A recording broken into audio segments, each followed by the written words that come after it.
উপকূলের আবহাওয়া পরিস্থিতি নিয়ে জানাতে ভোলা থেকে আমাদের সঙ্গে যুক্ত হয়েছেন মলয় দে। মলয়, ভোলায় এখন আবহাওয়ার কি পরিস্থিতি? এখন ইলিশ ধরার ভরা মৌসুম, এই সময় জেলেদের নিরাপত্তায় কি কোনো উদ্যোগ আছে? জি আনোয়ার, আপনি জানেন যে বঙ্গোপসাগরের সৃষ্ট লঘুচাপের কারণে কিন্তু ভোলায় গত 2-3 দিন যাবত বৃষ্টিপাত হচ্ছে। তো গতকালকে রাতে লঘুচাপটি যখন সুস্পষ্ট হয়, গতকালকে রাত থেকে তখন কিন্তু বৃষ্টির পরিমাণটা বাড়তে থাকে। গতকাল রাত টানা বর্ষণ হয়েছে, আজকে সারাদিনেও বর্ষণ। আপনি দেখতে পাচ্ছেন যে আমি এখন ছাতা নিয়ে কিন্তু দাঁড়িয়ে দাঁড়িয়ে কথা বলছি। তো আমরা আবহাওয়া অফিসের সাথে কথা বলেছি, তারা জানিয়েছে যে গত 24 ঘন্টায় মানে সকাল 6টা পর্যন্ত 41.9 মিলিমিটার বৃষ্টি হয়েছে, কিন্তু তারপরেও কিন্তু অনবরত বৃষ্টি চলছে। এদিকে এই অতিরিক্ত এই লঘুচাপের প্রভাবে কিন্তু নদীর পানি, আমাদের যে মেঘনা নদী উত্তাল রয়েছে এবং নদীর পানি কিন্তু মারাত্মক আকার ধারণ করেছে। এদিকে আমি পানি উন্নয়ন বোর্ডের সাথে কথা বলেছি, তিনি জানিয়েছেন যে মেঘনা নদীর পানি বিপদসীমার 67 সেন্টিমিটার উপর দিয়ে প্রবাহিত হচ্ছে। এর কারণে কিন্তু ভোলার বেশিরভাগ নিম্নাঞ্চল মানে বেড়িবাঁধের বাইরে যে নিম্নাঞ্চল গুলো আছে সেগুলো কিন্তু ইতিমধ্যে প্লাবিত হওয়ার খবর আমরা পেয়েছি।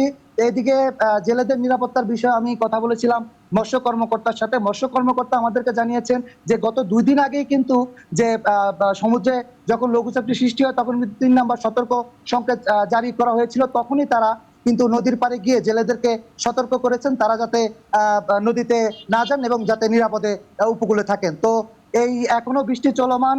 তো এই ছিল ভোলা থেকে আনোয়ার উপকূলীয় সার্বিক পরিস্থিতি। মলয়, আপনাকে ধন্যবাদ। এবার যাচ্ছি কুয়াকাটায়, সেখান থেকে যুক্ত হচ্ছেন আসাদুজ্জামান মিরাজ।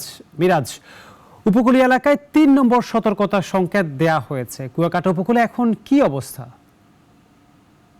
আনোয়ার, আপনাকে ধন্যবাদ। আপনি যেমনটা বলছিলেন যে এই বঙ্গোপসাগরের সৃষ্টি হওয়া লঘুচাপটি সুস্পষ্ট লঘুচাপে পরিণত হওয়ার পরে কিন্তু সমুদ্র উত্তাল রয়েছে।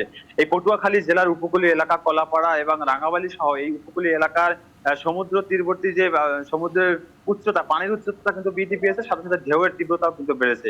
আপনি জানেন যে পটুয়াখালীতে সব থেকে বড় দুটি মৎস্য অবতরণ কেন্দ্র আলিপুর এবং মহিপুরে এই সমুদ্র উত্তাল থাকার কারণে দেশের বিভিন্ন স্থান থেকে যে সমুদ্রগামী যে জেলেরা রয়েছে তারা কিন্তু আশ্রয় নিয়েছে।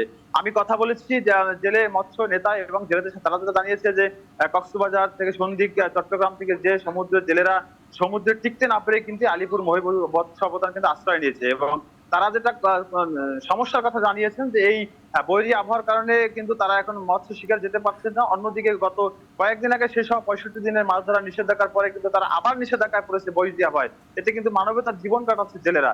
আমি এখানে দাঁড়িয়ে রয়েছি কুয়াকাটা সমুদ্র সৈকতের পাড়ে। এখানে কিন্তু আপনারা জানেন দেশের সার্বিক পরিস্থিতির কারণে পর্যটকদের আনাগোনা একটু কম, তবে স্থানীয় যে দর্শনার্থী এবং কিছু পর্যটক রয়েছে তাদেরকেও কিন্তু পুলিশ এই বৈরী আবহাওয়ার কারণে নিরাপদে থাকতে বলা হয়েছে। আমি এছাড়াও যে জেলা মৎস্য জেলা আবহাওয়া অফিস রয়েছে সেখানে আমি কথা বলেছি, তাদেরও জানিয়েছে যে বর্তমান যে পরিস্থিতি, কতক্ষণ বৃষ্টি কখনো মেঘাচ্ছন্ন আকাশ, এটা কিন্তু আগামী 23 তারিখ পর্যন্ত বলবৎ থাকবে এবং আজকে বিকাল 3টা পর্যন্ত পটুয়াখালী জেলায় কিন্তু 26 মিলিমিটারের উপরে বৃষ্টিপাতের রেকর্ড করা হয়েছে।